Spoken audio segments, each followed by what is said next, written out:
I was talking to a picture. No, I see he's a live person.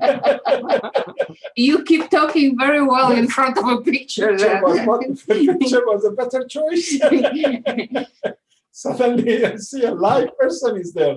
Wonderful to see you, John. It's so wonderful. I'm getting used to see you a few Sundays in a row. Next Sunday will be the last Sunday that you're going to see me. For the short time. For a month or so. And the reason is two. One is Tatiana is taking off and going to Bulgaria. And, oh, wow. Yeah, all places. Nice place to go. Can you imagine European French vacation, 6 weeks, not 2 weeks or 3 weeks. Do not exaggerate. 6 weeks vacation. She's going to Europe, and so she won't be around to help with all this. That's what we learn from French. Yes, Turn your camera long on. vacations. Yeah, turn your camera on so everyone can see you. Okay. Come here. No. Camera is on. There you go. There we go. So yeah, 4 to 6 week vacation. Got it. Yeah. So and then I haven't seen my family, my wife and children and grandchildren who they live in Atlanta and in Texas. COVID was a good excuse for me to stay in New York and not to travel too much. So I saved lots of money. I'm not flying because I used to go every other week to visit them. But so the next few weeks I'm going to Georgia to see the good wife. And then I'm going to Texas to see my son. You know Bobby. The good wife? The good wife, yeah. I call her the good wife. Tahere is her name. She was maybe. She's only one, so he's not playing a role. Because I heard there's like, I think a TV show on that. That's why I was asking. The good wife, really? Was it the good wife? Yeah. Yeah, like I know in Atlanta they have a lot of stuff you can go and see, the factory and stuff like that, TV stuff. Mm-hmm. I think some of the media outlets, the news outlets, they are based there. Actually, they have it. I tell you, interesting. There is a museum of civil rights in Atlanta, which is a quite interesting museum to visit. Mm. And my family are very involved with this race issue and try to do something about it. So they insisted, and actually one thing I noticed, I keep looking at the pictures and the wall. I said, for God's sake, I know all of them personally. Almost every single one of those leaders, because of my experience with Harlem Prep. These were the people who were doing their thing in 1960s and 70s. And they often were involved in helping the different projects, including Harlem Prep. So I see their faces, their pictures, and I was telling my daughter and grandchildren, this is Ossie Davis, who was an actor, who was a speaker in our program. This is Malcolm X, which I met in the fireside. This is Whitney Young, who helped open the school. This is James Farmer, who established CORE. So this was a wonderful place to visit if you're ever in Atlanta, Georgia. I'm already exhausted. I talk so much. I better take a break. That's right. Good to see you, John. I love you. Pleasure to see you too. So I think it's a good idea while you take your break that we do an introduction. How's that? Good. Short one. Okay. All right. Here we go. So everyone, you've heard now Dr. Hussein Adia speaking a little bit. We are going to give an introduction, what our topic is for today, and who he is. So our topic for today is escaping from a sad society. In this significant year commemorating the 100-year anniversary of the ascension of Abdul Baha, we are reminded again of his suffering in exile and prison, as well as thousands of Baha'is who were forced to leave their homes and seek refuge in other countries. Throughout the 1960s and since, thousands of Baha'is left Iran to escape persecution. This presentation is the story of one such Baha'i. Dr. Adia spent his childhood and adolescence in the sleepy, jumbled Nayrizi streets. It revolved around being a member of a persecuted but highly resilient religious minority amidst timeless routines organized around the daily calls to prayer by the Muslim majority population. 2 decades later, Dr. Adia, sorry, this is I. 2 decades later, Dr. Adia found himself working amongst like-minded colleagues at the Harlem Prep School in New York City, guiding hundreds of young African American away from the streets and into college. The presentation is a vivid retelling of a Baha'i, sometimes painful, always hopeful, experiences as a foreigner. It will consider what it means to be a foreigner in one's country of birth, as well as in one's adopted new home, finding peace and meaningful life in the Baha'i faith with realization that home is not a place outside in the world, but inside of us, the cradle of the soul. This presentation is on the recently published book by George Ronald Publishing, The Foreigner, From an Iranian Village to New York City and the Lights That Led the Way. Now, Dr. Adia was born and raised in Nayrizi, Iran. He is a 6th-generation Baha'i, and his ancestors figure among the first in Nayriz to accept the Babi and later the Baha'i faith. Hussein immigrated to the United States at the age of 17.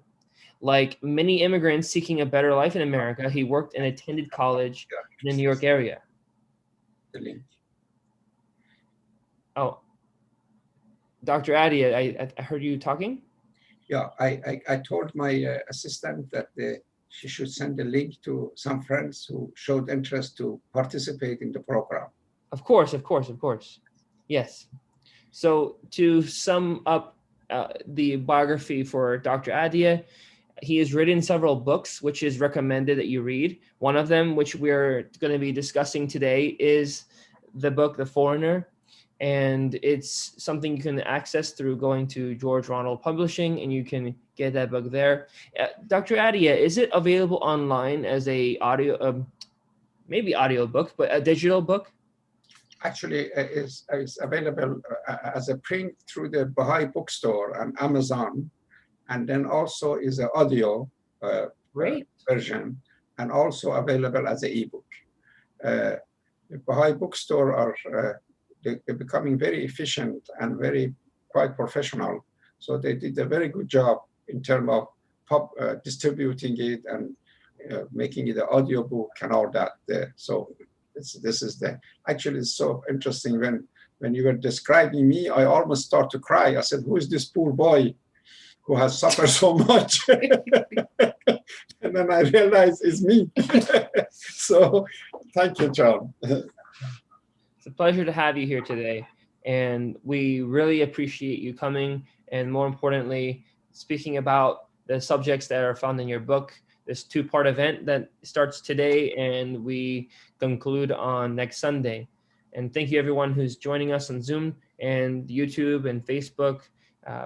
For those of you who are on Facebook or the YouTube, on the Baha'i Center of Clearwater Facebook page or the Clearwater Baha'is YouTube page, please feel free to share this link with your friends. And in anticipation of the next session, it'd be a nice idea to watch this. So before you see that, you've got some fill-in. So Dr. Adia, please tell us, you were mentioning about Tehran a little bit before we started the recording. Tehran experience and my period of time that I spent there, it was a really mixed feeling. This, of course, I have to go back to my story later, but let me tell you about Tehran. National Spiritual Assembly of Iran had established a school called Dar Tarbiyeh. They call it House of Manner. And this school was a boarding school and was mostly for the children who they were orphans, or they were children of the martyrs, or in some occasion their parents have gone for international pioneering, and they could not take the kids with them, so they left them there for a while. Somehow, someday, I think my father, who was a close friend of Mr. Furutan, the Secretary of National Assembly at the time, used their connection, and they sent me to this school so I can learn some manner. How it was an awful experience for me, because they tried so hard to make me a good boy and a good person. I was, I think, 11, 12, 13 years old. And I learned a lot, but and I got to know, really learn more about the faith than any other occasion. For example, I tell you, my classmate was Mr. Farzam Arbab, and some of the other folks who later on became some luminary in the Baha'i faith. So, but the thing is that I could not behave myself. That's is in my, I had too much energy, and I could not come to the mold that they wanted me. So they had this director of the school was a wonderful lady, Mrs. Shamsi was her name. And she had this policy of if you misbehave yourself or you do something that you were not supposed to do, there were two things you have to do. Either you miss the breakfast next morning because of what you have done, or you have to memorize a prayer.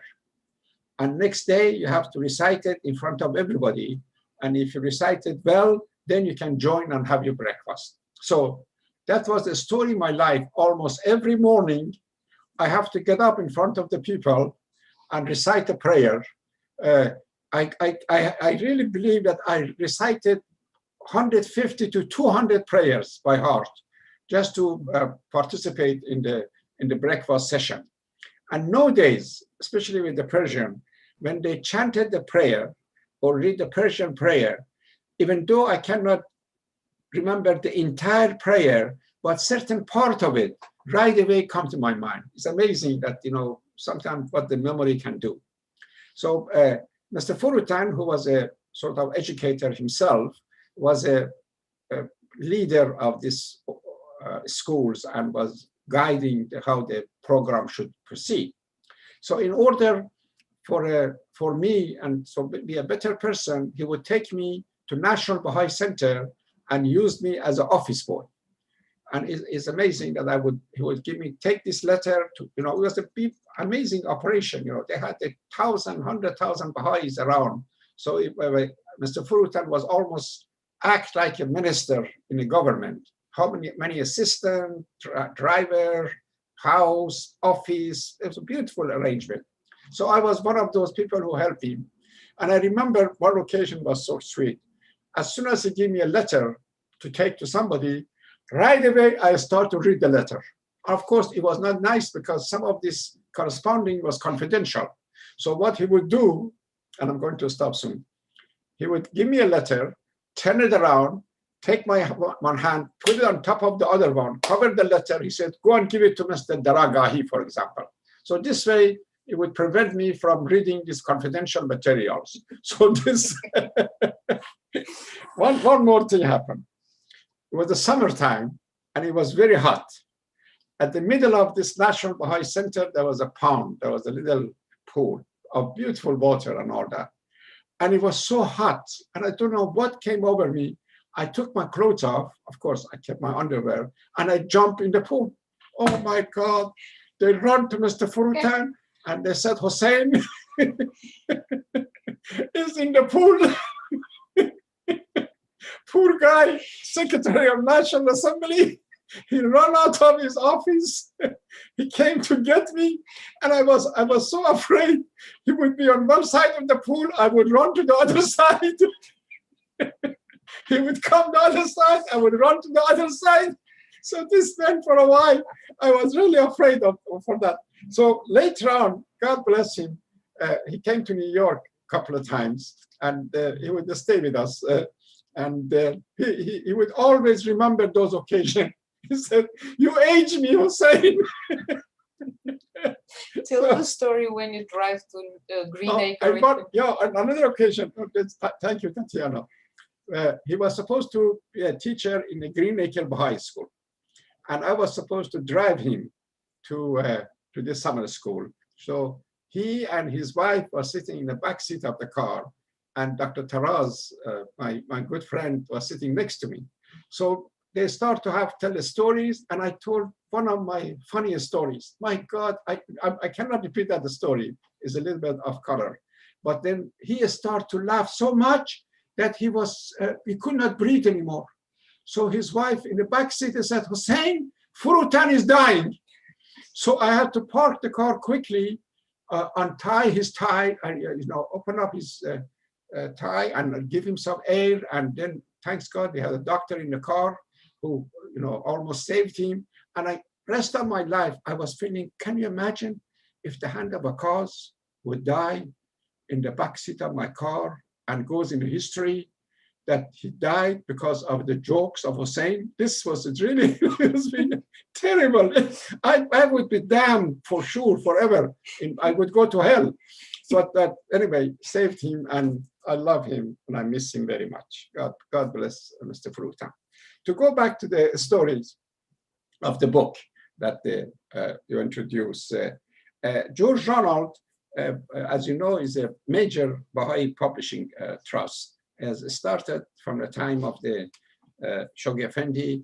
A wonderful man by the name David Hoffman established that outfit during the Shoghi Effendi's time. And it's been in operation since then, and they have produced some of the major Baha'i books and Baha'i literature. Somehow they got interested in my story. I think I may have given a lecture or talk in the conference. Some of their editor was there, and they liked it, and they asked me, and we had some discussion, and they asked me to write this particular book. The essence of the book is, it's not just my story, it's a story of the plight of the Persian Baha'i and what they went that took place in 20th century. The first one was the immigration and movement of the Baha'is from villages and small towns that took place in 1950s and 60s, when they could not take the harassment and the pressure in their small town, and they moved to the bigger city to at least have some anonymity and would not be target of so much abuse.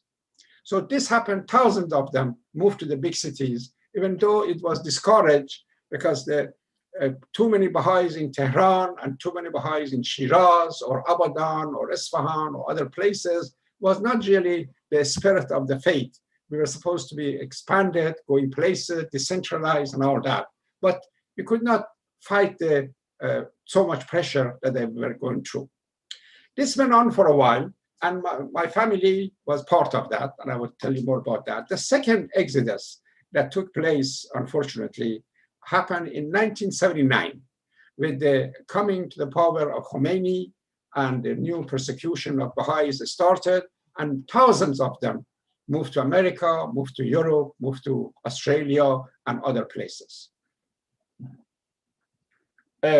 Actually, I found out from a statistic of National Spiritual Assembly of America that almost 17,000 Baha'is arrived in this country shortly after the revolution of 1979. Same thing is true of Australia and Europe, other places. The thrust of the book, and I would go in more detail later, is that even though on the surface it seems that these folks were uprooted and they were kicked out and they had to leave their homeland and they have to burn the bridges behind them, but I wanted to show in the book this was a blessing in disguise, not only for them, but for their children and grandchildren and the rest of their family.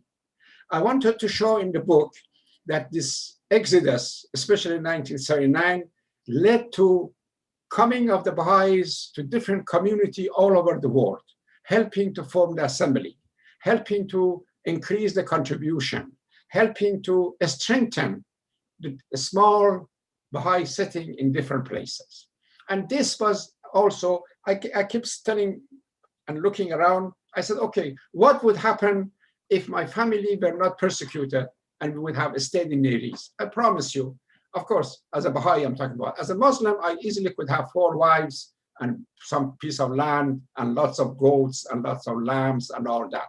But as a Baha'i, the best I could do, be very active in few committees, and then help to clean up the Baha'i centers, and occasionally teach the faith, and this and that. What kind of life that would have been in that village? Thanks God to these idiots who pushed us out from those villages and towns and the country, that we were successful of making it in the new world and create a new breed of Baha'is and new breed of man. My village of Nayrizi was a horrible place. It was, when I see the movies about life of Jesus or life of Moses, believe me, the scenery of Jerusalem or other places in Palestine is just like the town I was born. Muddy house, no roads, no electricity, no water, none of the basic thing that you have these days was exist there. I remember one of my responsibility in the household was to get a donkey. We had two big container on both sides of the donkey, get on the top of the donkey, go to the spring about a mile away from the town, fill up those containers with the water from the spring and bring it to our house for daily use. This was our access to the pure and water for drinking. In the dark of the night, it was the most scary time that I could spend in that place. I was always afraid of snake and scorpion and this and that. I had to go to the bathroom, the outhouse, that usually was always, or at least in our case, was away from where all night I was suffering because I was afraid to leave the house. And I was afraid that there may be a wolf and a dog or something. So I would suffer all night and not to go to the bathroom. So these are the memories of me and many other Baha'is, I'm sure, in those villages that we grew up. Right in front of our house, they have built this mosque, and this mullah they installed this not microphones, some Speakers. Speakers, and constantly they were attacking Baha'is, and they were abusing, and they were cursing, and they were insulting. It was a terrible life for the poor Baha'is. And it's not just in Nayrizi, it was everywhere in those villages and towns in Iran. May God curse their souls. So what happened in Nayrizi became a sort of a colorful place, because 150 years earlier, a man by the name Baha'i came to town. He was a leading figure in the Islamic world. And I think you're all familiar with his story. He was sent by the Muhammad Shah to investigate the truth of the Bab. He became Babi. He started to travel all over the country, teach the Babi faith. Finally came to Nayrizi because he had a family and had a wife there. My ancestors were the leading mullahs of town, Akhund or mullah. They welcomed him, and he stayed there, and a series of battles took place, defensive, between Babis and the enemy or majority who happened to be government and a Muslim. What happened in Islam, let me explain this to you. There are two groups of people, one called mujtahid, meaning the learned one. These are the small number of people who are on the top, who have studied for a long time, and who sort of, they know what is right, what is wrong, and what in the Islamic tradition. And then the 99% of the other are muqallid. They are followers of the mullahs. So it happened that in that particular town, couple of the mullahs, as I said, including my Mullah Abdul Hussein, my great-great-grandfather, they became Babi. So half the population of the city became Babi. So it became one of the biggest center of the Babi movement in 19th century. And please read the Dawnbreaker and other books that you find out that the series of defensive battle took place in fortress, in the mountain, and thousands of Babis gave their life. So this went on, and then, of course, continuously, then after that, Baha'i faith has established Baha'u'llah Maker's Declaration, and the family and other became Baha'i, and we start to, as I said, in 1950s, 60s, we moved out. Oh, what happened? We had to leave the town eventually because they kidnapped my father. He was in his way going to one of orchard or someplace. One of the agents of the leading mullahs of town, they kidnapped him. They took him to the mountain. This was some kind of a highwayman. and they kept him there. They tortured him, they beat him up, they almost killed him. And some of my non-Baha'i relatives, they went to rescue him. And of course, it's a historical fact. In the term of trying to rescue him, there was a battle, and they killed the guys who have kidnapped him, and they rescued him. And they brought my father back. I remember that day when he came back, he had a broken nose, he was bleeding all over, and they burned his little pharmacy store that he had. So he decided he had enough of the life in the village, and he wants to leave that town. This is all part of my presentation as escaping from a sad society that you're going to show a video later. No, I remember that day, he and we got on the top of a truck. I think the truck was carrying almonds and pistachio. We had a small luggage, we had a blanket, lahaf, we had some pistachio, we had some feta cheese and some bread, and we left that village. I think at that time I was 6, 7 years old, and we said goodbye to that bloody place. And we went to the biggest city. Poor guy was looking for a job all over in Shiraz, in Isfahan, in Tehran. Eventually, we end up in Abadan, which was a major oil refinery company established there. You know, British government, British companies had the access to Iranian oils for many years. And they used this particular city, Abadan, to build the biggest refineries in the world at the time. Pipes were coming from all over. Thousands of workers came from all over the country. Many Baha'is were there. And the town was more tolerant compared with the rest of the country because it was influenced by foreigners. Many American, British, Pakistanis, Indians were there. Many educated Persians were there. The Baha'i community was quite flourishing at that time.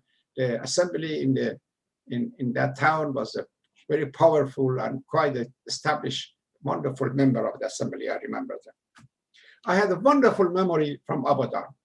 It was just absolutely beautiful. Even though we were poor, we were in the bad section of town, but at least, you know, there was a freedom of religion. We were not persecuted. We were not abused as much. But then at some point, I decided that I want to go to America. And this was a major mistake of mine. I was kind of a smart boy. I passed what they call it concours, you know, it's an entrance exam to universities. I think I passed it. I could easily become a medical doctor or anything else. And I marry a rich woman and stay there, and maybe later on come for a visit to Florida. But then I made a mistake at a young age. I decided to come to America because I have seen in the movie, I've seen Marilyn Monroe, I've seen Gregory Peck, I've seen Leslie Caron earlier, all these beautiful women, and everybody was driving this fancy car in California or Florida, those beautiful highways. And I thought, if I come to America, I would become one of them. How little I knew that I come to America and I would become a dishwasher. So this was the story of my life.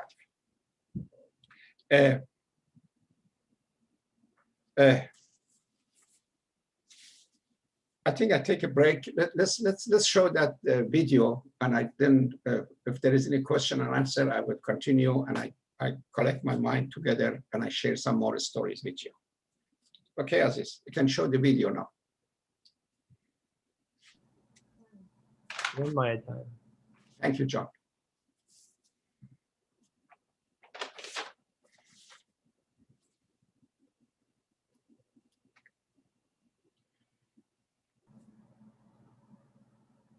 Yeah, Jeremiah. The video. Do you hear me, Jeremiah? Jeremiah went to sleep. No, he might be loading it up. Yeah. There we go.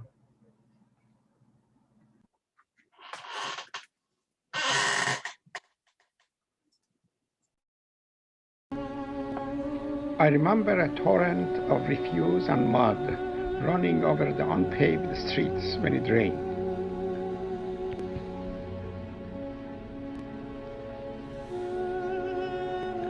Remember women covered in dark chadors moving like shadows. I remember mullahs in mosque exhorting the faithful to weep for the martyrs. I remember Nayrizi as a sad society of timeless routine permeated by ignorance. With the onset of night, our house was plunged in darkness. Small oil lamps gave off a faint orange light, which we could not do much about. We feared the blackness of the night for the possible presence of crawling scorpion and listened to the sound of the slither of the snake. The walls and the doors were the only barrier to the wild that lurked outside in the dark. Once, when I was very little, I was sleeping bundled up in blankets when a wild dog came in looking for food and took the bundles in his teeth and went back out. My little body was found later sleeping outside in the corner of the courtyard. In the streets of Nayrizi, we were vulnerable to the deeply held prejudices of the town people who had been taught by the mullahs to despise Baha'is. The mosque across the street blasted lengthy sermons from its rusty bullhorns to rile up Muslims against Baha'is. This unrelenting meanness seeped through the walls behind which we lived and caused my family members to be much harsher with each other than they would have been had we lived among generous and understanding people. My father, Sheikh Baha'i, was a student of scripture. He knew the Baha'i proofs and could convincingly demonstrate the truth of the Bab and Baha'u'llah. This, along with his general personality, oratorical skills, and compassionate nature, made him an effective teacher of his faith.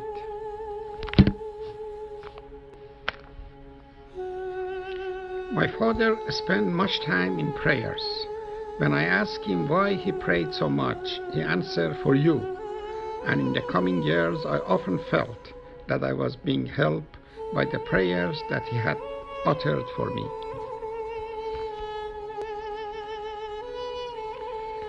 He became a frequent target of Fali, a Muslim fanatic, but met the indignity with great courage. The breaking point came when my father organized a public debate on behalf of the assembly between Fali and the visiting Baha'i teacher, Tarazullah Samandari. The governor of Nayrizi was friendly to Baha'is and cancelled the debate because he suspected that Fali would use the debate to stir up anger against the Baha'is. Fali felt humiliated by the cancellation. Soon afterward, a few of his henchmen who live up in the mountain kidnapped my father while he was on his way to his orchards. Our relatives and friends appealed for help, and several Muslim family members rescued him. My father was brought back greatly bruised and with a broken nose.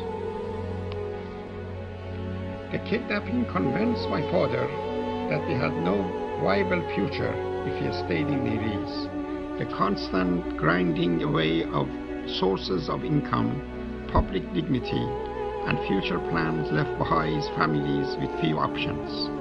And those families who had the means become part of the immigration out of Nayrizi that erodes its large Baha'i community. We joined the exodus. So it was that one day my father and I boarded a truck headed out of Nayrizi for Shiraz with our old suitcases, 2 blankets, and a bag of bread and feta cheese. Sitting on almond bags that had been loaded on the top of the truck, I thought about my dog whom the mob had killed in the streets. The young Baha'i men who had gone up onto our roof with their rifles in case we needed protection during our father's kidnapping, and the constant petty harassment in the streets and alleys of this little town. That was the life I was leaving behind. Our journey began.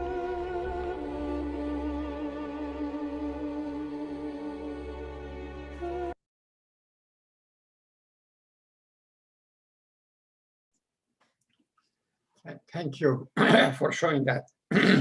Actually, as the video was playing, I wrote a couple of points that I didn't mention, so I can do it now. It may not be organized, but when we were in Abadan, this is a historical fact that is good for friends to know.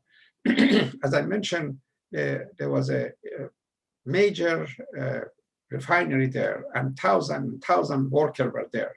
In early 50s, a man by the name Mossadegh became the prime minister of Iran, and he nationalized the oil company, and a major confrontation started between Iranian nationalists and the British government. There was a blockade. The case came in front of the United Nations, and the major event took place. And I just want to mention that Mossadegh was very friendly to the Baha'i community.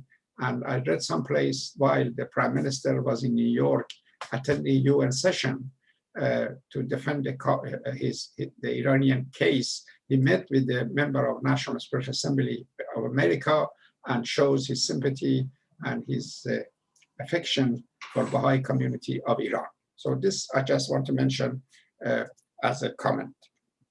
The other point that I made a reference was when I was on top of that truck and I was leaving town, I remember my dog. That dog was very, not many Iranian like dog.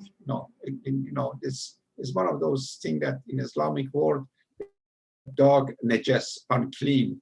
But then there were some who were a little more moderate, and Baha'is, of course, they were not part of that. So we had a dog, and I loved that dog as a child.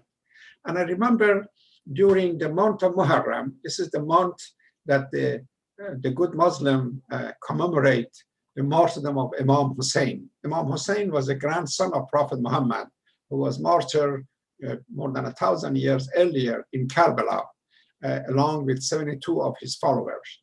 And so since then, the Shia especially, every year they go through all kind of an awful ritual to remember that awful incident that took place. And we may have seen some picture or movies that they punish their own body, they hit themselves, they cut their head, they do all kind of, they go really through this frenzy. And that month of Muharram was the most awful month for around the country, because when they get to that state of mind and they start to get so excited, God help you if you're in the street, you become definitely a victim of the mob. So in that occasion, I think we run inside when we see the people are coming, we close the door quickly. We had big door protecting us from outside, but somehow the poor dog could not get in. And there was no way we could open the door, so the dog coming. And I remember they were stoning the dog as they were passing by. And this poor dog was screaming and screaming, eventually even silenced and died. So that was quite a memory in my childhood. Other thing that I forgot to mention, that is exodus of 50s and 60s and later on even after 1979 led to many Baha'is to go to places, and some of them they went to this Gulf state, Kuwait, Bahrain, Qatar, Saudi Arabia. Many of my relatives went there, and they suffered for many years. But then because of the economy, because of the oil situation, they became extremely wealthy, and they are one of the main source of the contribution to International Fund and Huququllah. You know that Iran in the old days, Baha'is in Persia were the big contributor to the Baha'i Fund. Now, of course, there's some individual and then those Baha'is in Gulf State who are really supporting and maintaining the farm. And I also want to mention, it was not, especially after 1979 revolution, it has not just been the Baha'is who have suffered in the hand of the majority. The great number of Kurds, Armenian, Sufis, and whole other minority in Persia also been the victim of abuse and torture. And we definitely are sympathizing with them. Also, I'd like to mention that when we talk about the suffering of the Baha'is and abuse in hands of the people, at the same time, we have to remind ourselves that the land of Persia is most beloved for the Baha'is. And Baha'u'llah and Abdul Baha and Shoghi Effendi repeated this point, that that is a glorious future for that country, and is a birthplace of Baha'u'llah and the Bab and many others, Zoroaster and other prophets. So we love that place. Then other point that came to my mind was, I had such a wonderful time in some of the summer school that I went in Persia after we left in Nayrizi and I grew up as a teenager. One I remember so wonderfully was a summer school in Shiraz, that this great scholar was our teacher, Mr. Ishraq Khabari. Some of this old Persian, they remember him. He was perhaps the leading scholar in Baha'i world. Maybe after Abul Faza'il, he considered the greatest one. And the whole week that he was giving lecture, he concentrated in 1 or 2 sentences from the writing of Baha'u'llah. And he gave the detailed explanation and exposition of what that means, what's the background. I think the one was Kunta Kanzan Makhfiyan, you were a hidden treasurer and we discover you. This was the entire session that he gave a talk on that. And lots of fond memory of him. I remember the time that Shoghi Effendi passed, and there was a sad occasion, 1957. We were all in some friend's house in Abadan, hundreds of Baha'is. And when the news came that beloved guardian had the stroke and had the Asiatic flu, and he died in London. It was such a sad occasion for us. And I also remember in Abadan, this is interesting, I want to say that what a mixture of life I had. You should save your money and buy that book. There's lots of cute things in that book, by the way. I had the uncle who was a very smart and very clever, but very mischievous. Unfortunately, he was also became addicted to opium. He was a heavy opium, and while at the same time, he was the mayor of a major town, not far from us, big town. So he would come to our house, and my uncle, my mother's brother, and he was going to certain district of Abadan, which was a red district, and that was the place that usually people who want to smoke, they would get together. It's an old den, an opium den, that they. So I think because I was so, again, bad boy and mischievous, my mother was anxious to get rid of me. And my uncle would take me with him, and I would go with him often to these sessions of that. They would all lay around on the floor with a beautiful carpet and pillow and all that. At the middle, I remember there was a big pot of charcoal, and they had this fancy chapok or pipe, and they would pick up a piece of opium, put on the top of the pipe, and they lay down and they smoke and all that. And poor me, I think I was maybe 11, 13 years old. I would sit on the corner and try to do my homework. So because there was some light on the coming through the door. And little by little, from the secondhand smoking, I began to get high too. Boy, I had such a good time. And soon I get high and I would fall asleep. And this idiot, my uncle, would finish 11, 12 o'clock at night, and he leave, and he often forget about me, that I was also there. I will wake up middle of night and see the place had been deserted. So I have to find my way to a bus stop right next to us. From folks from Abadan, they remember this thing, Cinema Taj Theater. We would sit there and wait there for the next bus to come and take me home. And of course, nobody cared that, where I was, what I was doing, and they were glad that I'm not home to bother them. And also, I'd like to emphasize one point, friends.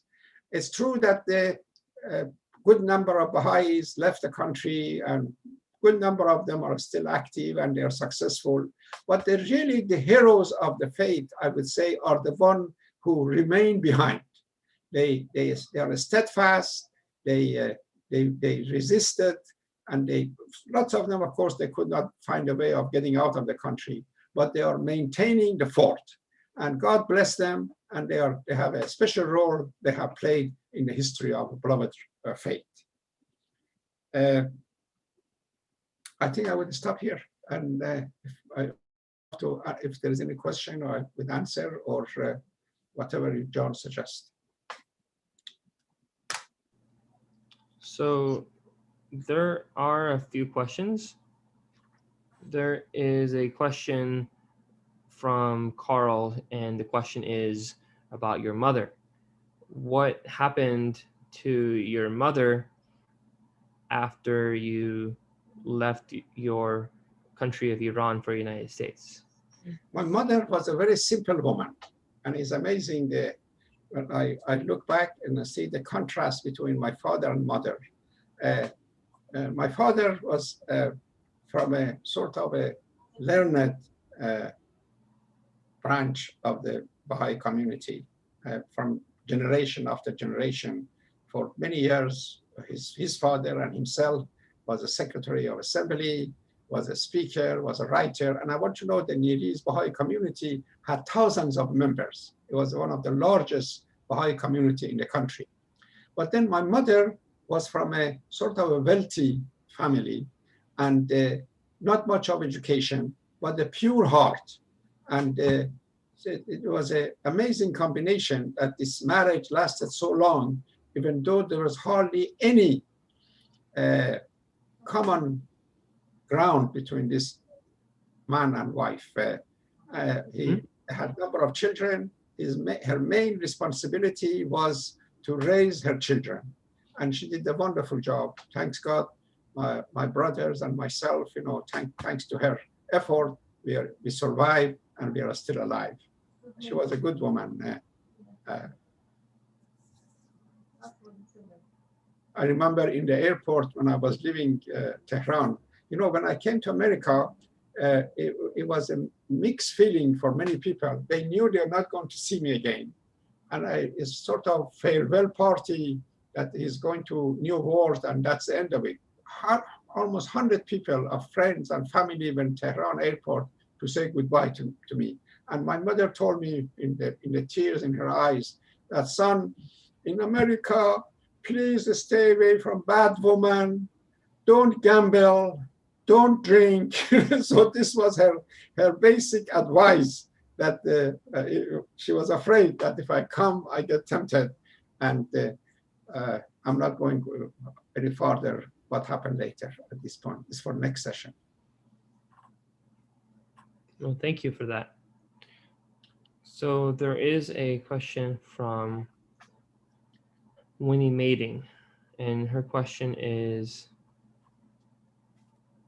what was your reception by the U.S. immigration officials like? I assume that will be next session, right? I will deal with that. I'm telling you, one reason I picked up this title of a foreigner for the book. As a Baha'i, I felt being a foreigner in my own country. And then, of course, when I came to this country, especially the first 10 years or so, I was very much felt like a foreigner. I was broke. I didn't know the language. I was lonely. And life was terrible. And then the biggest fear I had was I had a student visa. So I had to constantly go to school. I tell you this, I have accumulated a whole bunch of degrees for your information. I have a bachelor in engineering. I have a master European history, intellectual history. I have a doctorate in education, not because I love any of this thing. I just had to go to school to maintain my visa. So I had a small brain, so I would keep going to school and keep getting degrees. So the biggest fear I had those years was being deported. Every time I would get a letter or a notice to go to immigration office for interview or renew on my visa, believe me, I couldn't sleep that night. And what they're going to do? Are they going to renew my visa? Are they going to deport me? It was a tough days those days. That's why sometimes my heart goes to some of these undocumented folks that they're facing so much challenges these days. That's for next session. I will go in more detail. You're right. Yeah, but that's different though, because you definitely had your documentation, you had your visa, and you were just nervous that you will lose what you had worked so hard for. Big problem, John, was I was not supposed to work.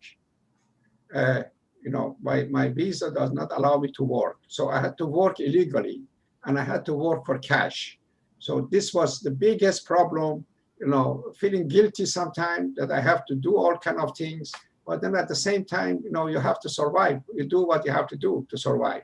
And the kind of job I was getting, I was hoping to save it for next slide, factories, chemical companies and all that, dishwasher, hotel receptionists and all that. So this, I would tell you, is lots of fun for next session. For next session, yes. Yes.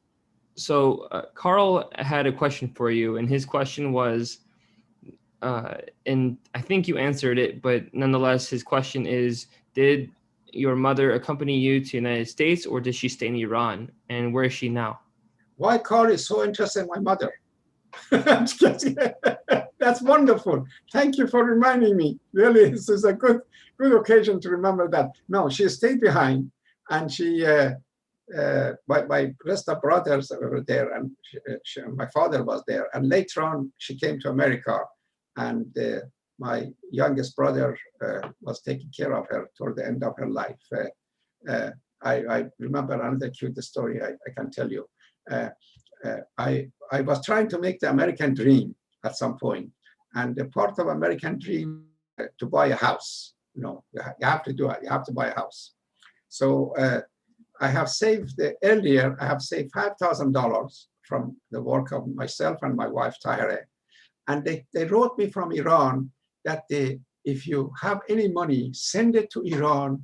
We invested in the land. It was a big land speculation, and then they would be double soon. So I sent the $5,000, and they bought the piece of land. Shortly afterward, of course, it didn't go that much high. I had to buy a house. So I contacted my mother, and I said, do you mind to sell that piece of land and send the money, because I want to buy a house in New York, and I need that cash. The poor woman, she was always doing things in hurry and rush. So she quickly found their customers. She went and sold a piece of land for maybe $6,000, $7,000. And of those days, every deal has to be cash because they wouldn't trust each other. So she was carrying the cash in her handbag, came out of the real estate office. It looked like there was an inside job. Two guys on motorcycle came by, hit the old lady on the corner, grabbed the bag, and they escaped. So she lost the money. My God, poor woman, she had a nervous breakdown.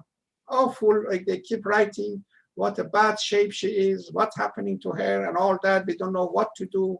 So I suggested, okay, I have a little more money here that I have saved to buy the house. Why don't I send this money as a showing the case? Let's show her the money, and this way pretend that they have captured the thieves and they collected the money back. So it worked out, but this is another thing happened. Around the same time, my brother was getting married, and they wrote to me, do you mind if he can spend the second money for his wedding? So I lost the second amount of money that I sent also went for my brother's wedding. So that was my part of American dream that was delayed. So I had to wait for a while to save a few more dollars to buy my first house in Douglaston, Queens. Okay. Thank you, Carl, for reminding.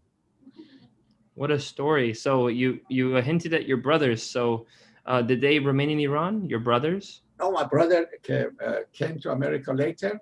He finished the medical school in Tabriz, I think. Then he became specialized, and in New York City is a pediatrician, a doctor, and he moved to North Carolina, and he is very happy living in Charlotte, North Carolina.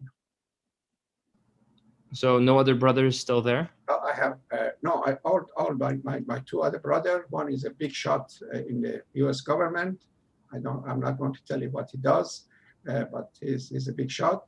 And then the other brother is also working for the U.S. government. These are the examples that I emphasize in the book, and I have used other people, not just me and my family, that the children and those folks who came to this country, they with some effort, they have become successful, and they have become a decent people. They have become good citizens, and they are really, the parents and their family should be proud of them. And John, you are one of them. Well, thank you for your kind words. Thank you. The questions. So your family, they were all Baha'i? Yes, they were originally they were Baha'is. They started early days. They all became Baha'is. Many of them were martyrs.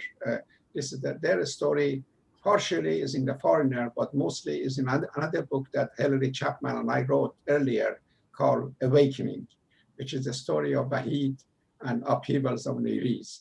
And in that book, there is more description of different family of Nayrizi who participated in the Baha'is activities.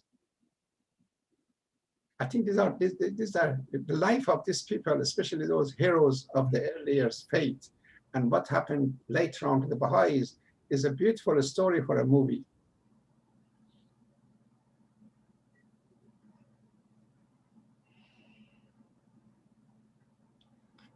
So there are some quotes on the sense of belonging. And there's a quote from the Baha'i writings from Abdul Baha, Foundations of World Unity. I think it's important for people to see regarding the Baha'i position on belonging. Brotherhood or fraternity is of different kinds. It may be family association, the intimate relationship of the household. This is limited and subject to change and disruption. How often it happens that in a family, love and agreement are changed into enmity and antagonism. Another form of fraternity is manifest in patriotism. Man loves his fellow men because they belong to the same nativity. This is also limited and subject to change and disintegration, as for instance, when sons of the same fatherland are opposed to each other in war, bloodshed, and battle. Still another brotherhood or fraternity is that which arises from racial unity, the oneness of racial origin, producing ties of affinity and association. This likewise has its limitation and liability to change, for often war and deadly strife have been witnessed between people and nations of the same racial lineage. There is a fourth kind of brotherhood, the attitude of man towards humanity itself, the altruistic love of humankind and recognition of the fundamental human bond. Although this is unlimited,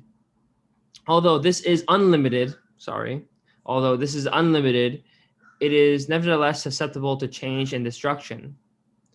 Even from this universal fraternal bond, the looked for result does not appear. What is the looked for result? Loving kindness among all human creatures and affirmed indestructible brotherhood, which involves and includes all the divine possibilities and significances in humanity.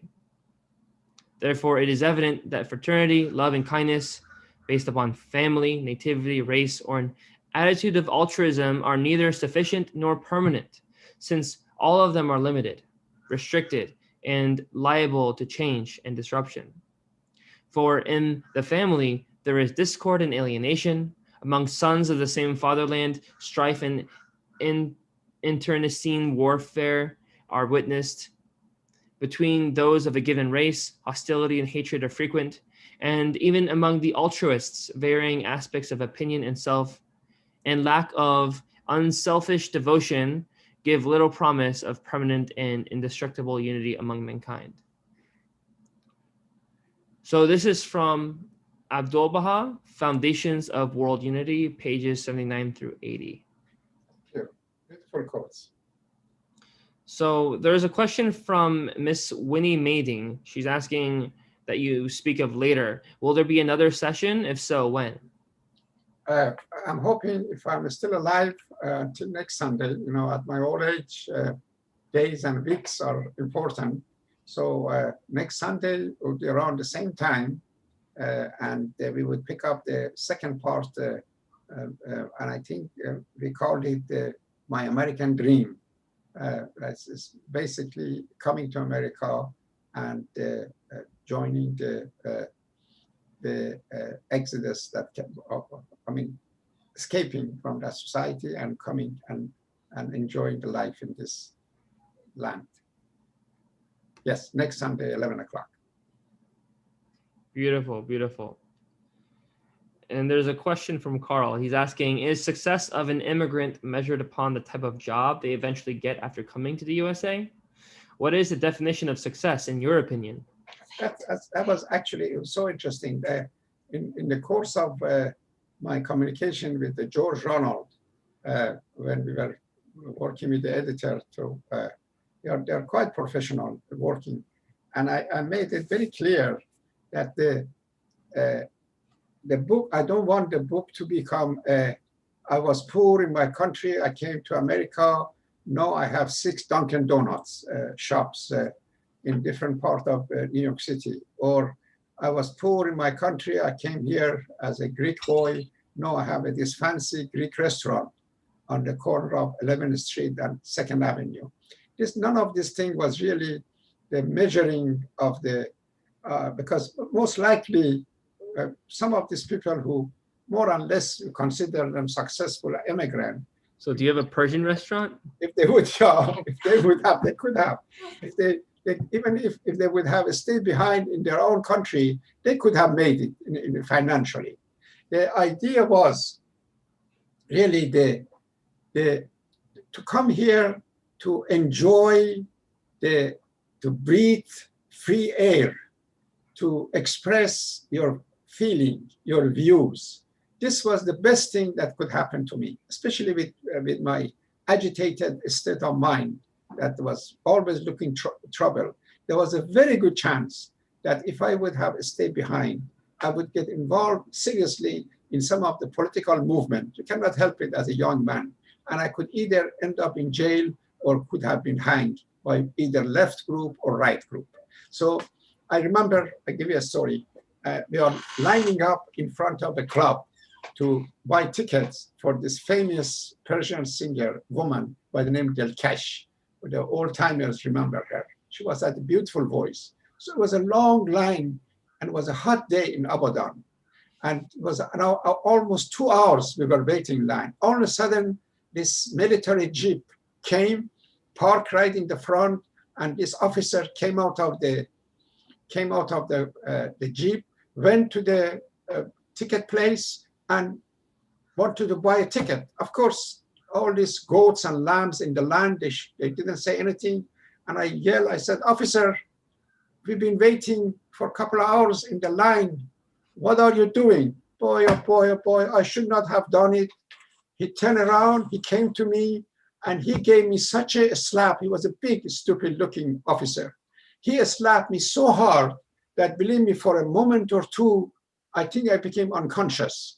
And a number of other occasions. So the idea of coming to the West and getting out of that country, even during the Shah and all that, it was really to enjoy a degree of freedom and degree of azadi, as Persian would say, that we had here.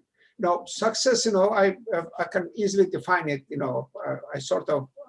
I'm all right. My children are all right. I brag about my son. He's a dean of major law school.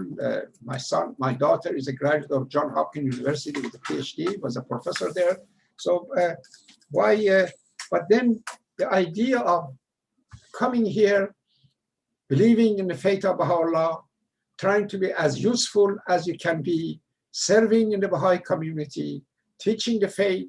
If those poor Baha'is in Iran cannot do what their main obligation, which is teaching the faith, at least here, the same Persian who come here, they have this freedom and access to compensate for what they cannot do here by telling the people about their faith, to participate in what is advised, a study circle, devotion, children classes, and whatever they can do. And I have seen so many examples of how they become useful and they have become active in their Baha'i activity.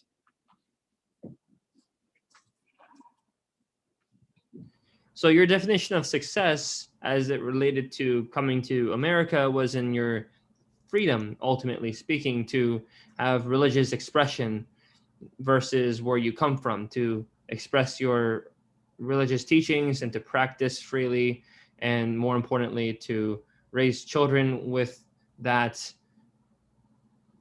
freedom to not feel scared to express their religious beliefs. Very true, exactly, very true. And this has been actually, if you study the history of the America, great, especially in the 17th, 18th century, the majority of the people who came to this country at those stages were really escaping the religious persecution in Europe. Now, the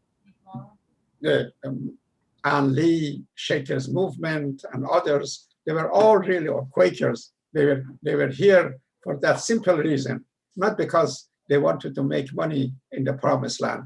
They were here because they wanted to be free to worship the way they want to. Yeah, thank you for sharing that. And thank you, Carl, for that great question. It helps to put the perspective in this talk so people watching understand that as well. So there is a question about this life in Iran that you left. Now you mentioned Nayrizi. You moved from Nayrizi to, you said, Shiraz. How long did you spend time in Shiraz, and where did you go after Shiraz? My father was searching for a job, and so we left Nayrizi. We went to Shiraz because we had some relative there. He was not successful there. Then we went to Tehran, and we spent a few months, I remember, there. And I had so interesting that the Tehran, by recollection, was amazing things was happening. First, I would see cars. You get in the car and you go places. I remember in the street, I found a light bulb, dead light bulb. This was my God, this was really, looked like it's a God-given toy. I kept this dead bulb for days and was staring at it constantly and enjoyed looking at it.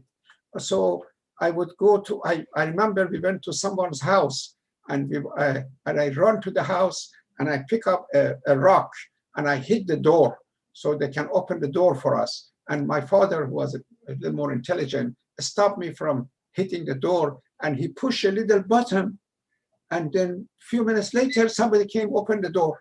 It was a bell. You know, I had no idea that this is something that you can do. So we were going to eat food, and I had to sit on a table and chair and use a knife and fork, and then just take a small portion of the food for myself. I think I went and grabbed the whole half a loaf of the bread on the table. And my aunt, who was there also, took the bread out of my hand and put it back. He said, small piece, small piece. Yeah. So this were, life in Tehran was quite interesting for me. Oh, for the first time I had ice cream. I never forget that ice cream. I still have the taste of that vanilla ice cream on the cone in my mouth. Really, I love it. And then what else happened in Tehran? Ah, it was beautiful. I was a kid. So my poor father was so desperate to finding a job. No, he was a learned man. He had his own business. He was really, you know, he became a cashier in a public bath for a while, just to survive, to collect some money. And taxi driver. And he would sit there, and it's unbelievable that the suffering is poor. But then we went to Abadan, and thanks God, in Abadan was he got his break. Because when he was in Nayrizi, and he had a small pharmacy, which I told you they burned it down. That's why we left. In the pharmacy, there was no doctor, of course, in town. You know, so whoever gets sick, they would come to him, and they ask for medical advice. And he had all kind of herbs and all these mixtures, you know, that he would prescribe, and look like most of the time it works. because most of the diseases those days were not caused by a chemical problem. It was made by the shortage of certain element in your body. So he would give them this thing and that thing, eat this and drink this, you'll be all right.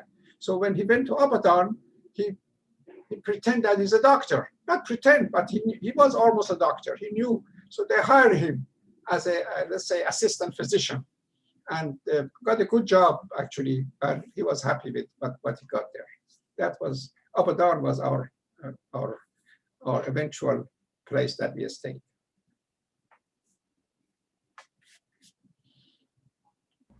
So there is a question. Jesus, I tell you, stop. Go ahead. I'm kidding. So that question. I love question. That question is on Facebook right now. Okay. And the Facebook question is from Alex Boyson. I think you're familiar. He's been on the Zoom. He's on the Facebook right now. Okay. And the question is, first, he says, what a splendid and moving presentation, Dr. Adia. Thank you immensely. As a teacher, what do you consider the significance of community histories, such as yours and other communities, in school curricula on one hand, and the Baha'i community on the other? What is its place in relation to all the other activities that make up school curricula and Baha'i community life specifically? Respectively, sorry. As far as the community goes and the collection of history, let me go to that. Shoghi Effendi, from very early days, encouraged the different community and different Baha'is to write their stories and to write what's happening in their town. Right now, we have in Haifa, in the research department, we have hundreds and hundreds of different manuscripts that Baha'is have wrote down their experience, their villages, their towns, and all that. And I'm sure all this material eventually will be useful for future historians. Even I think I mentioned in one of my presentations here or somewhere else, the book Dawnbreaker, Nabil Dawnbreaker, we call it. There was no such a thing as a Nabil's book, history book. He never wrote a book called History of Babi and Baha'i Faith. He has collected a whole bunch of material from different people, the diary of Shafi of Nayrizi, the story of Hujjat of Zanjan, and he showed it, of course, to Baha'u'llah, and he reviewed some of it. So this material as a diary and as a story, as notes, were in the archive of in Haifa. Shoghi Effendi, of course, had access to all that. He used all this material together a book called Dawnbreaker. This is the major contribution of Shoghi Effendi. It's a magnificent book. No, it's so interesting. Then that book eventually was translated into Persian. It's called Tarikh Nabil. So now we have that actually as a popular history among Persian, is history of Nabil. And many people think really Nabil has written that thing. It's not true. It's really what Shoghi Effendi did with the notes of Nabil, wrote the Dawnbreaker, and now we have Persian. So this is, as far as the Baha'i curriculum and Baha'i study goes, these are the kind of things that has been encouraged and to do. Of course, in the future, I'm sure there will be lots of work. I think Farzam Arbab and Eloy and Ola, they did lots of good work in developing the sort of spiritual and moral education as far as the Baha'i curriculum concerned. Good luck. Thank you, Alex, for asking this question. Yeah, thank you, Alex. So that is actually a nice point. You mentioned Dr. Frutan a little earlier in the time before this Zoom was recorded, I believe. I'm not sure how much ended up in the recording from what we were actually talking about as well, but I think it's important to mention that Dr. Frutan, he wrote extensively on child psychology and development, and even created materials to work with the children. It's very interesting because my mom introduced me to that when it was more relevant. That's right. Very good. And the reason I wanted to mention this is that my wife actually is reading a book that I recently got exposed to. What is the name of the book? If you could remind me the name. It's with George Ronald Publishing. It's called Mothers, Fathers, and Children by Ali Akbar Frutan. Mothers, Fathers, and Children. It's a very interesting book as I'm listening to it being read to me. The book dwells on a lot of concepts that one may say, oh, well, I should have known this, but really people don't. And even if it is after you've heard it, common sense, it is not very common. Hence the saying, common sense isn't so common.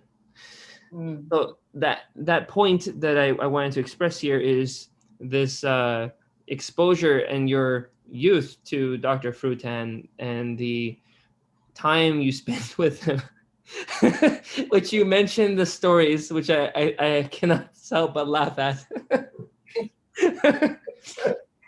I can imagine though the positive influence and the sharp contrast that he was, like you were hinting at multiple times, to the rest of people that you were around. Can you, if you may, elaborate on this contrast that was Dr. Frutan to the typical learned person that you were exposed to? Mr. Frutan, his field of study in Moscow in his younger days was psychology and child psychology and education. So he was very proud of his training, and he often talks about that. What I mostly admire about him, and I have watched him those days very closely, he was an amazing speaker. He was very spontaneous, and he had a wealth of knowledge, and he was a wonderful storyteller. And he would get on the stage, and he would really, like an actor, he would entertain and educate the audience. The way he moved his hand, the way he moved his fingers, the way he pointed to certain aspect of his presentation, it was all so artistic that was quite something to watch. At the same time, he was a very good administrator. For many years, he was the Secretary of National Spiritual Assembly of Iran. All of a sudden, one year, Baha'is are not perfect. There was some kind of a friction in the National Assembly of Iran, and they didn't vote him as a secretary anymore, even though he was quite capable. Somehow they had some personal problem with him. Shoghi Effendi immediately sent the instruction, and he said, appoint Ali Akbar Frutan as a secretary. So he was really, and I remember another story of that he was saying. He said, often, those days there was no copy machine and Xeroxing and emailing and all that. And Shoghi Effendi was very anxious to have the minute of the National Spiritual Assemblies of Iran and other assemblies, of course, national assemblies. And so Mr. Frutan would sit down and copy the minutes, 20, 30 pages, very nicely. And he kept telling himself, Shoghi Effendi is so busy, he's doing so many things, he's not going to read all this minor point of the minutes. But anyway, he obeyed, and he would send it. For many years, he kept sending this minute to Shoghi Effendi. And then he said he went there to Haifa for the first time. You cut out temporarily. He went to Haifa for the first time, and then? And Shoghi Effendi turned to him. He said, Mr. Frutan, I read all the minutes that you sent line by line. He said he felt so bad that even the thought occurred to him that Shoghi Effendi is not reading his things. Oh, I have a story about Shoghi Effendi. Let me share that with you. I think I did already. This is a true story, by the way. This Australian Baha'i, during the Second World War, was part of the Australian expeditionary force that was fighting in the war against the Nazis in Middle East. So their ship anchored in port of Haifa, and he was a young Baha'i, maybe 18, 19 years old.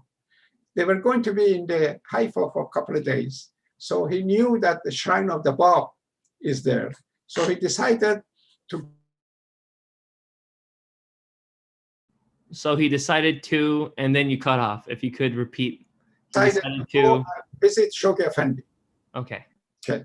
So he left the ship. He went to the ground of the shrine on the top of the mountain, and he saw this gardener with the shovel is digging and planting and doing something. So he went to him, and he said, "I want to meet Shoghi Effendi." So the gardener told him, "Who are you?" He said, "I am so-and-so from Sydney, Australia." He said, "Do you know Shoghi Effendi?" The gardener asked him. The guy said, "No, I don't know Shoghi Effendi." He said, "Do you have an appointment with Shoghi Effendi?" He said, "No, I have no appointment with Shoghi Effendi." Then the gardener said, "But you know Shoghi Effendi is a very busy man. You have to have an appointment with him to meet him." So the guy said, "Who are you to keep asking all these questions? I want to meet the guardian." So the gardener said, "Well, I am Shoghi Effendi." You get it? And so he repeats this story so often, and I think it's one of the times that they recorded him. You may find him in the Google him or something. I love that story of that man. That's the. That is some humor. That's right. It's wonderful. It's wonderful. Yeah, people should take note of Shoghi Effendi's humor. Exactly.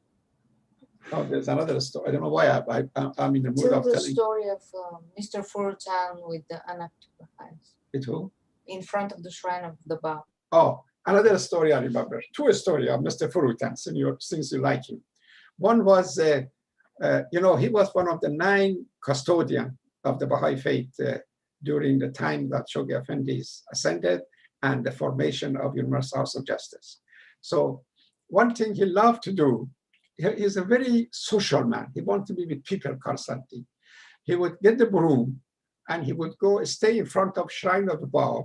So when the visitors come, and Baha'is or non-Baha'is, he would try to say hello to them, welcome them, and entertain them. In one of these occasions, did I tell you this story before? Maybe I did. This young Baha'i, American Baha'i, came out of the shrine after his prayer. And he turned to Mr. Furutan. He said, I would like to go to the feast. When is the feast? And Mr. Furutan said, well, we have no feast in Haifa. Oh, he was surprised that there no feast in Haifa. Then he said, okay, then maybe you can tell me if there is any fireside going on. Can I go to I said, no, we have no fireside. Jesus. The poor guy was so surprised. He said, your assembly should do something about this. They should set up feast. They should do some fireside. But Mr. Furutan told the kids, but we have no assembly either. So the poor guy was so shocked. He said, what kind of Baha'is are you? And Mr. Furutan said, you're a bunch of inactive Baha'i. So that was him. Another one. Mr. Furutan said he was passing by the shrine of the Bab. All of a sudden, he take a look inside, and he saw this young American Baha'i standing on his head, his legs up in the air, and he's praying or doing something. He got so upset. Can you imagine in shrine of the Bab do something like this? So he went and gave him a tapping on the shoulder and asked him to come out and leave. And he told him, what are you doing? So the young man said, who are you? I was communicating with my Lord. I was praying, and you interrupted me. This was Mr. Furutan said, I felt so bad that my traditional way of praying, and I thought you all have to sit and hold your arms like this and pray. This man, in his own way, probably was closer to his Lord than most of us are. So these are the things we can always learn from the hand of a cause. That is some story there, huh? That's right. I would have never expected to hear that unless you said it. Okay. That is crazy. that being said, there is we have our stop time at 12:30 typically, but there's 5 minutes left, and I think it's a good idea that since we don't have any more questions, and I know you have another session today, right? Yep. So I want to say thank you for coming today. It was very, very beautiful, very productive, and those that are listening today, they are learning something they probably didn't know, and especially learning about this head of the cause, his name, Dr. Frutan, of course, a Iranian immigrant to America, Dr. Hussein Adia, and his home, Nayrizi, which probably a lot of people watching today have never heard of, aside from those who have maybe read the Dawnbreakers in America or they're from there. Let's see, what else in the recap? Did we cover most of it? Oh, your mother, Dr. Adia's mother as well. Thank you. I wanted to say thank you, Dr. Adia, so much for coming. And we look forward to all of you who have joined us today to this session that's coming this Sunday, which is the continuation of the session that we have today. It is My American Dream, follow up this part 2 for the Escaping a Sad Society. So if you are going to come and attend this session, please visit www.clearwaterbaha'is.org. There you can register to get the link, but you can also on the day of see the Zoom link on the website and just click on it. There's a big Zoom button you can click on and it takes you to the session. It'll put you in a waiting room. Hang on tight. We'll let you in when the meeting starts. Again, thank you all for your participation. We appreciate it. We hope you have a beautiful afternoon. Thank you, Dr. Adia. Thank you.